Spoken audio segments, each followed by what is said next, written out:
It came as a little bit of a surprise. So we had just gotten married in September, and then one day I was just like, feeling a little different.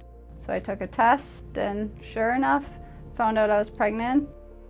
I've known Miranda since 2012, so she was probably one of my first few patients in the first few months that I started here.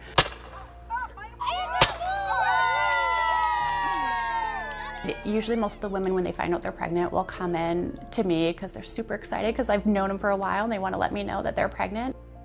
The pregnancy was very smooth sailing for the most part. I mean, you obviously have your little bit of morning sickness here and there. She had a completely uncomplicated and healthy pregnancy right up until she didn't, until it suddenly became high risk. It was the day after the 4th of July, and I returned to work after the holiday. It was a normal day, nothing crazy. Came home, I took the puppy for a walk and made dinner. We went to bed at a normal time, assuming that everything was just another night. 11:45 rolls around and my water broke, which woke me up from a sleep.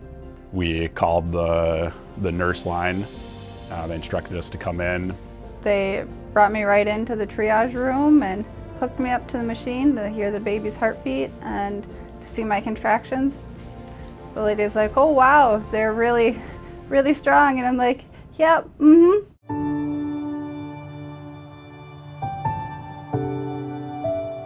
I can remember one of the nurses, Carrie, she was just super sweet and caring, and here I am, first time mom, like in the worst pain I've ever felt in my life, and she's rubbing my back and rubbing my leg to be like, "It's okay, you can do this, you can make it through."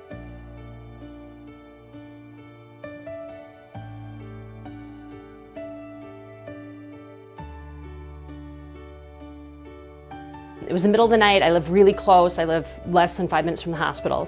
So that's when I came in the middle of the night, and that's when I first met them and looked with an ultrasound and confirmed that this baby was not head down and talked to them about proceeding with a C-section.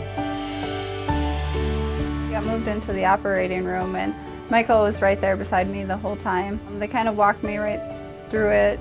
They ended up giving me an epidural, and right after the epidural I feel like it was minutes and he was out. Very emotional, very scary. I think childbirth in general is a very exciting process, but a lot of uncertainty involved with it. I only got to see him briefly. They quick showed him to me. I got to give him a little kiss, and then him and Michael had to go into another room and he had to get hooked up to a breathing machine and get all the tests ran.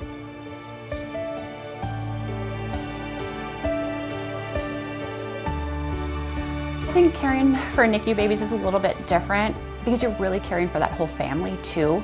You know, whether you're a first-time mom or whether this is your 10th baby, if that baby was in the NICU, you've got some worries. We have a wonderful partnership with Children's Minnesota, and they provide neonatology services. We have a neonatal nurse practitioner that's in-house 24 hours a day, 7 days a week, so that the families in our community can receive the higher level of care here rather than driving downtown to Minneapolis.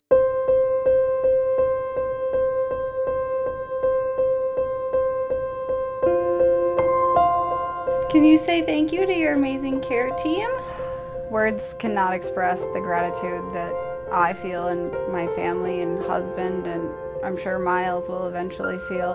Just their support and encouragement and dedication to their job and their patients. It was just amazing. He was in the right place and got all of the amazing care that he needed, and it's a happy ending for everyone.